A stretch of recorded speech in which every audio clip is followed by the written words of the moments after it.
ऋतिक रोशन की जो मूवी है जोधा अकबर, उस मूवी का शूट भी यहीं पर किया गया था। मुगलों के टाइम में जो बादशाह थे यहाँ से दीवाने आम से सीधा जामा मस्जिद को भी देख सकते थे। ये जो पूरा प्रीमिसेस है ये पूरा 2.4 किलोमीटर में फैला हुआ है।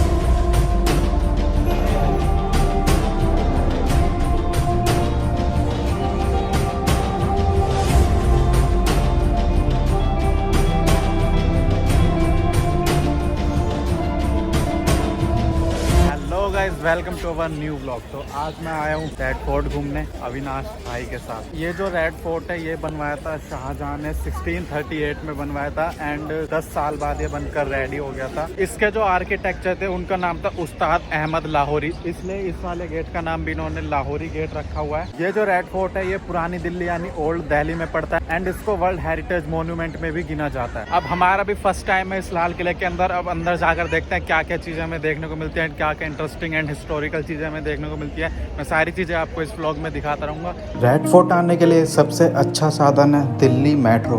दिल्ली में आप किसी भी कोने से मेट्रो के थ्रू आप लाल किला आ सकते हो। तो अभी मैं हूँ लाल किले के सामने एंड मेरे पीछे जो आप रोड देख रहे हो, इस रोड से मैं 100 बार गुजरा हूँ कम से कम, लेकिन मैं लाल किले के अंदर आज तक नहीं आया। तो थोड़ा सा अंदर आने के बाद हम पहुँचते हैं कुछ इस वाले गेट पर, इसे कहते हैं लाहौरी गेट। अब इस वाले गेट से हम अंदर एंटर करेंगे एंड आपको भी दिखाते हैं कैसा यहाँ का नज़ारा है।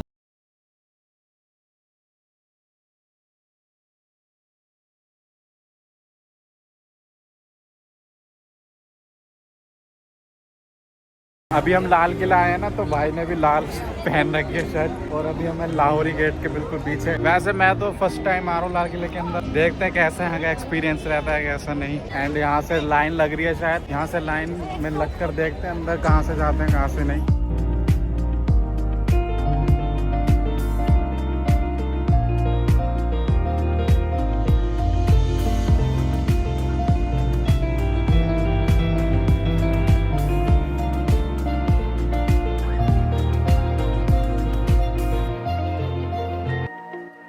You know, I really like fort and kilas, right? Because the historical things are here to see them and who looks so beautiful and attractive.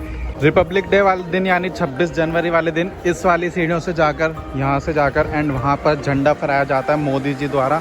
And अभी हम इस वाले गेट से अंदर आए हैं और यहाँ पर जाएंगे। सामने ही हमें मीना बाजार दिखता है एंड ये कुछ इस तरीके से यहाँ पर एंट्री हो जाती है। तो चलते हैं मीना बाजार के अंदर, देखते हैं क्या क्या है।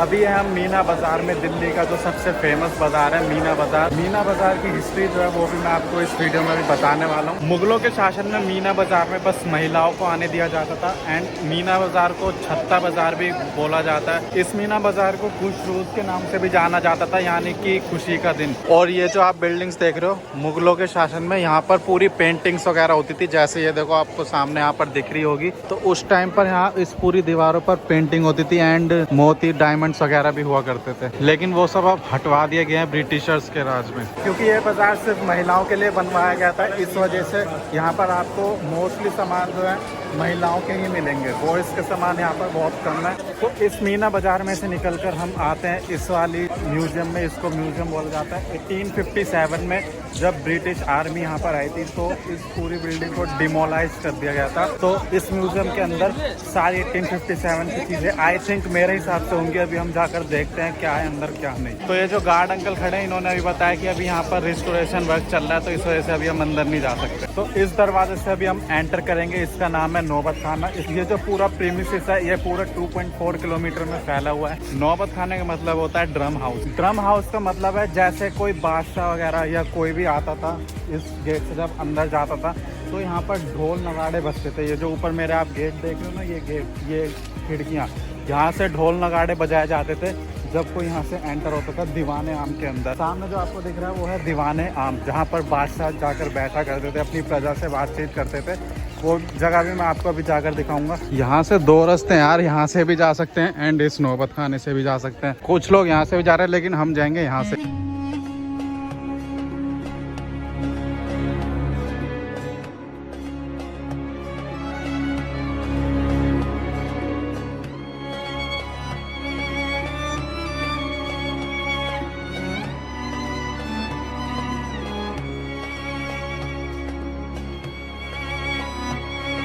ये यहाँ पर इस तरफ भी गेट है और इस तरफ भी गेट है, 2 गेट होते थे यहाँ से ऊपर जाने के लिए।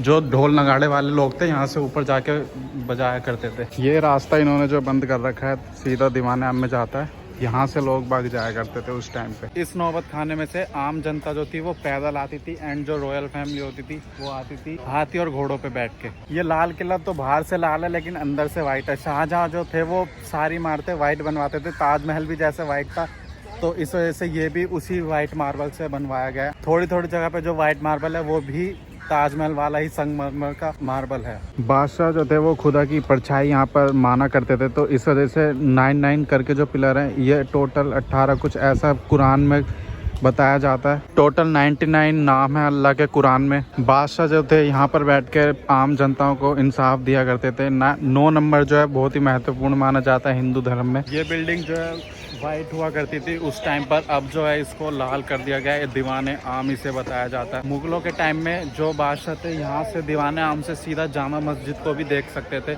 अब तो बीच में बहुत सारी दीवारें यहाँ पर आ गई हैं। ये जो मेरे पीछे आप देख रहे हो ग्रीनरीज, यहाँ पर उस टाइम पर मार्बल हुआ करता था, वाइट मार्बल, जो कि ब्रिटिशर्स के टाइम पर लड़ाई जो हुई थी वो सारे मार्बल्स यहाँ से निकाल के ले गए थे। वो उन्होंने लगाया था फिर कोलकाता के विक्टोरिया मेमोरियल में जाके। अंदर मार्बल का सिंहासन है जहाँ पर बादशाह बैठा करते थे। तो चलिए आइए हम भी देखते हैं अंदर जाकर क्या है दीवाने आम के अंदर।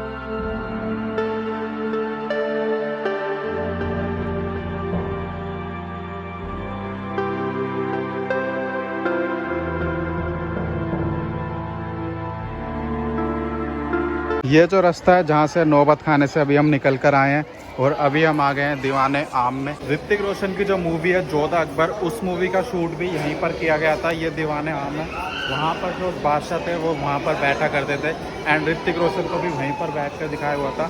एंड एक जो गाना है अजीम शान शहंशाह, वो भी यहीं का शूट है। शाहजहां जो थे वो यहाँ पर बैठा करते थे। इसका नाम यहाँ पर रखा गया नसीम जिले इलाही। इसका मतलब है जो यहाँ पर बैठा है वो खुदा की परछाई है। ये मार्बल का जो सिंहासन बनाया हुआ है बंगालिक टाइप में स्टाइल है इसका। एंड ये जो मार्बल है ये संगमरमर का मार्बल है जिससे ताजमहल बनवाया गया था। 100 कारीगरों से इसके ऊपर नक्काशी करवाई गई थी। एंड यहाँ पर मंत्री खड़े हुआ करते थे एंड यहाँ पर पूरी सेना जो लोग थे सारे बादशाह के अंडर में, वो सारे लोग यहाँ पर ही खड़े हुआ करते थे। ये जो यहाँ पे डिजाइनिंग करी हुई है फूल पत्तियों की, इसको कहा जाता था इटालियन वर्क। और ये जो जालियाँ यहाँ पर से जो महिलाएं थी यहाँ से देखा करती थी, क्योंकि उस टाइम पर महिलाओं को दीवाने आम में आने दिया नहीं जाता था। सिर्फ 2 घंटे के लिए बादशाह यहाँ पर बैठा करते थे। उसके पीछे मार्बल का एक गेट है जहाँ से बादशाह एंटर किया करते थे। यहाँ से देखने पे आपको सारे खंबे एक साथ नजर आएंगे। ये कुछ इस तरीके से डिजाइन किया गया है दीवाने आम को, बादशाह जो यहाँ से बैठ के अपने सारे मंत्रियों पे नजर रख सके।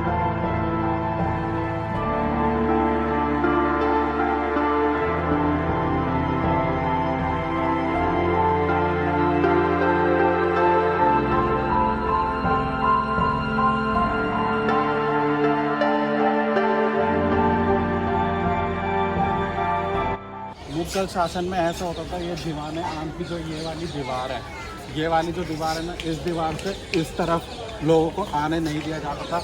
इस वाली सीढ़ी से उस तरफ जो जाते थे सिर्फ रॉयल फैमिली यहाँ जा सकती थी।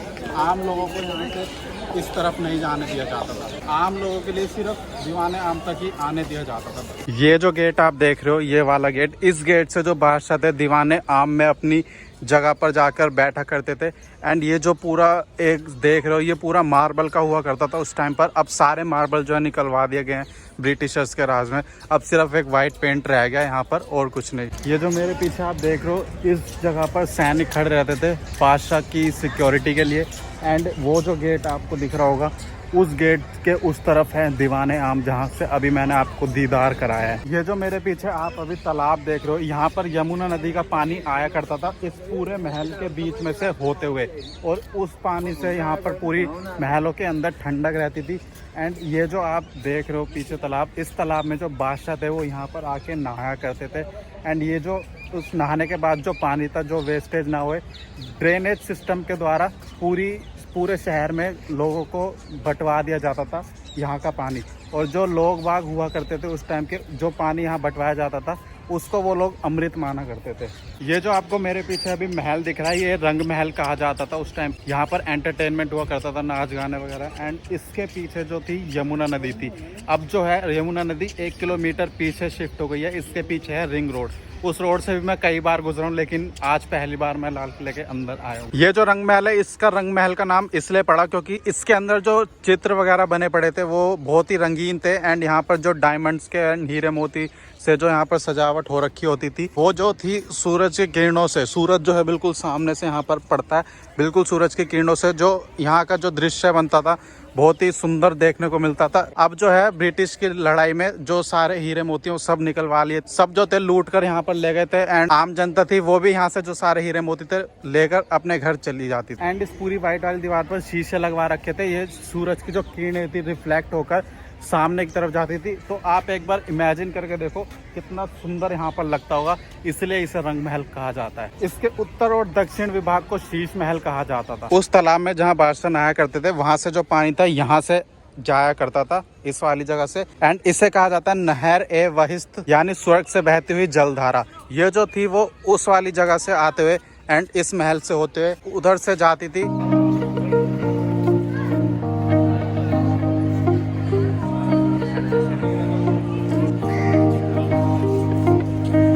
ये जो गेट आप देख रहे हो, यहाँ पर दासियों का गेट था। जो सामने रानियां रहा करती थी, उन रानियों की जो दासियां थी वो यहाँ पर रहा करती थी। हर महल के नीचे ऐसे गेट बनाए हुए हैं। यहाँ पर आपको इसके ऊपर अभी चढ़ने नहीं दिया जाता एंड उस वाले महल के अंदर भी नहीं जाने दिया जाता। यहाँ पर पुलिस वाले अंकल भी खड़े हैं। इस रंग महल के अंदर बादशाह के मनोरंजन के लिए अलग अलग शहरों से डांसर्स और म्यूजिशियंस बुलाए जाते थे बादशाह के मनोरंजन के लिए। ये जो है ये बालकनी हुआ करती थी, यहाँ पर बादशाह खड़े होकर आम जनता को दर्शन दिया करते थे। इस साइड के उस तरफ जो थी आम जनता आया करती थी, तो यहाँ पर खड़े होकर बादशाह उन्हें दर्शन दिया करते थे। रोजाना यहाँ पर एक फरमान दिया जाता था बादशाह द्वारा, मैं जिंदा हूँ और आप सुरक्षित, ऐसा रोज यहाँ पर कहा जाता था उस वाली बालकनी पे खड़े होकर। ये जो आप देख रहे हैं ये है दीवाने खास। यहाँ पर बादशाह आकर विश्राम किया करते थे। ये भी शाहजहां का ही महल है। ये जो डिजाइन और आर्किटेक्चर आप देख रहे हो, ये मंगोलियन आर्ट है। मंगोलियन जो लोग थे उन्होंने इसे बनाई है। अभी दीवाने खास से थोड़ी सी आगे आकर अभी हम आते हैं इस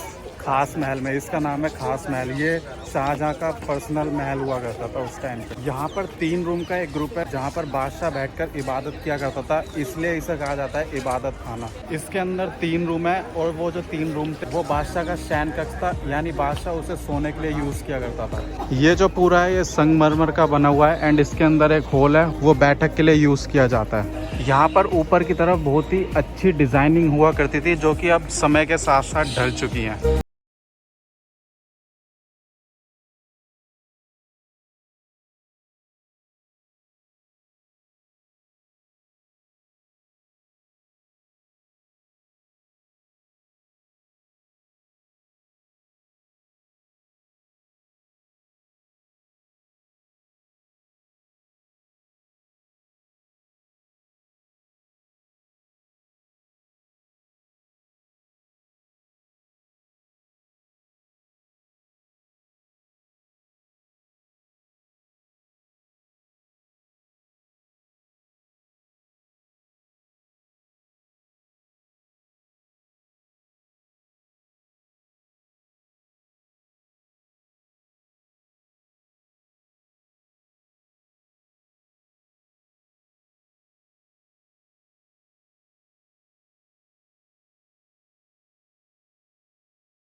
बारे में जितनी मेरे पास इंफॉर्मेशन थी एंड जितना मैंने हिस्ट्री में पढ़ा है वो सारी मैंने आपको इस वीडियो में बता दी एंड दिखाया भी है आपको सारा किला।